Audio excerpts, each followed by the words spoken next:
This is the Sony STR-DH790 surround sound home theater AV receiver, and I've been living with it long enough to have real opinions about what it does well and where it cuts corners. I bought it for one main reason. I wanted Dolby Atmos on a budget without turning my setup into a mess of cables and features I don't use. I came from an older receiver with no Atmos or 4K HDR, so I was aiming for a clean upgrade that still kept things simple. I did have doubts before I bought it: no Wi-Fi, no Ethernet, spring clip speaker terminals for most channels, and no HDMI 2.1 for high frame rate gaming.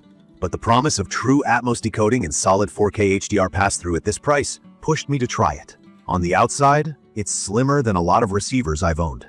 The height is about 5.225 inches, which genuinely helped it slide into my media cabinet with some breathing room for airflow. The look is low-key and clean, basically a black box that doesn't call attention to itself.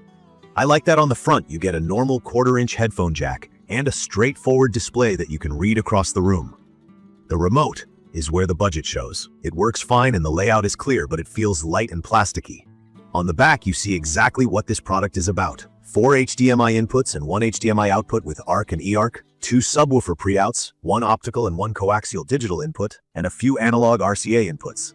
There's a USB port, but it's power only, not for media playback. No Ethernet jack, no Wi-Fi antennas, no phono input for a turntable, and the FM tuner doesn't have AM. The speaker connections say a lot about the cost-saving choices. The front, left, and right have proper binding posts, so banana plugs are easy. The rest, center, surrounds, and height channels, use spring clips.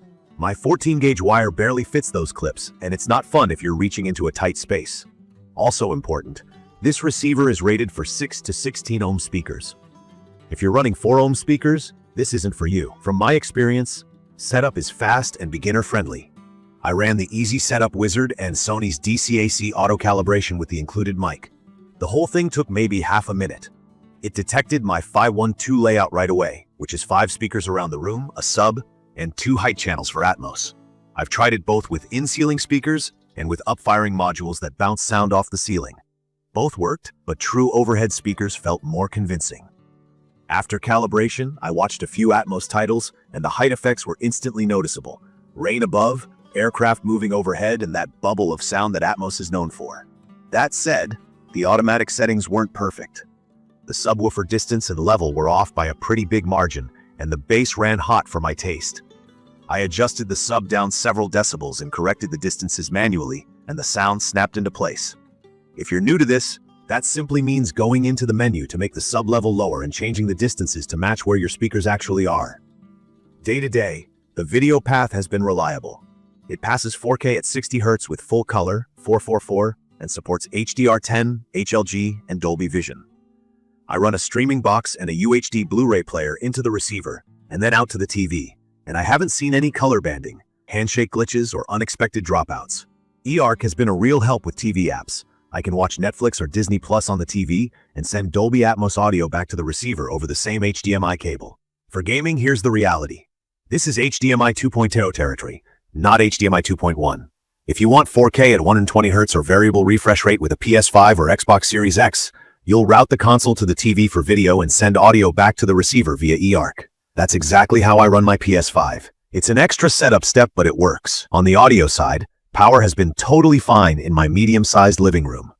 Sony prints 145 dOT per channel in the spec sheet, but those marketing numbers are based on a single channel at a specific frequency and a generous distortion limit. The more realistic rating is 90 watts per channel, with 2 channels at full frequency range into 6 ohms, which is roughly the mid-60s if you're running typical 8 ohm speakers. In real terms, it gets loud without strain with reasonably sensitive speakers. Dialogue is crisp, effects have good separation, and music sounds clean. Noise floor is low. I don't hear hiss at idle. The up mixers, Dolby Surround and DTS Neural X, do a nice job taking non-Atmos content and spreading it around, including the height speakers, so even older Blu-rays and regular streaming shows feel bigger. High-resolution audio over HDMI works, including DSD, but keep in mind there's no network streaming or media USB, so you need a player to feed those formats. Bluetooth is basic but solid, with AAC support that sounds good with my iPhone. Bluetooth standby is handy. I can wake the receiver by connecting from my phone and start music without hunting for the remote. The user interface is where you feel the age and the price point. The on-screen menu is simple text overlaid on the video. It's not pretty, and some deeper settings are only on the unit's front panel, which is clunky to navigate. Once you learn where things live, it's fine, but it feels old school compared to the polished menus you get on pricier receivers. I don't mind it, but I wish the upmixers and sound fields were easier to toggle with bigger on-screen prompts. At least the labels explain what each mode does, which helps if you're new to this.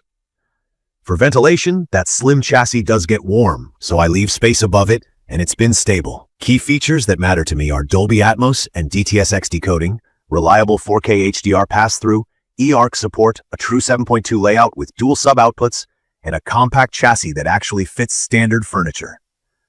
In my opinion, that's the core you need if your goal is cinematic sound with modern video formats on a budget. It's perfect for a 5.1.2 setup in a small or medium room where you want clarity, headroom, and immersive height effects without paying for Wi-Fi features or room-by-room streaming that you might never use. I also like that it's quiet at idle, and that AAC Bluetooth sounds better than the basic SBC codec you often get at this price.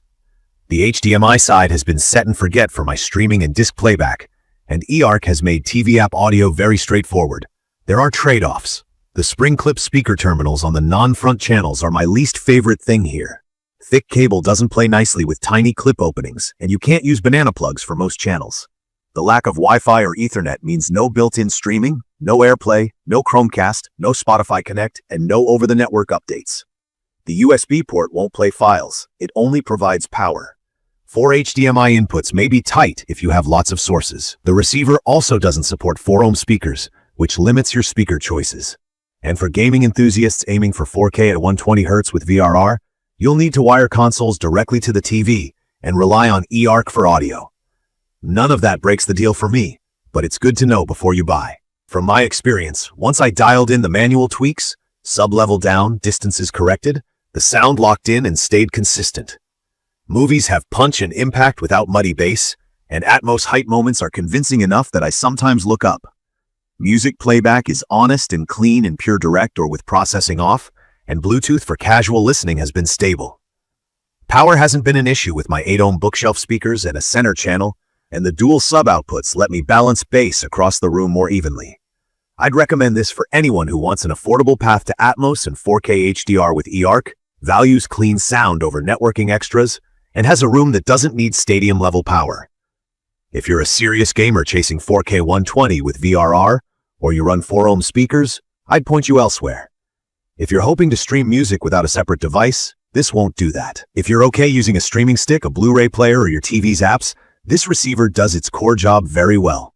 In conclusion, the Sony STR-DH790 nails the fundamentals that matter for movie nights. It decodes modern immersive formats, switches 4K HDR without drama, and powers a 5.1.2 system confidently in a compact box. The price you pay is less about dollars and more about living without network features, accepting old-school menus, and dealing with spring clips on most channels. In my opinion, the trade is worth it if your focus is cinema sound on a realistic budget. It's perfect for a straightforward home theater where the priority is hearing the mix as the filmmaker intended without overcomplicating your rack. If this video helped, hit subscribe and tell me in the comments what receiver you're using now and whether you'd upgrade to the STR-DH790 or hold out for HDMI 2.1. Thank you for watching.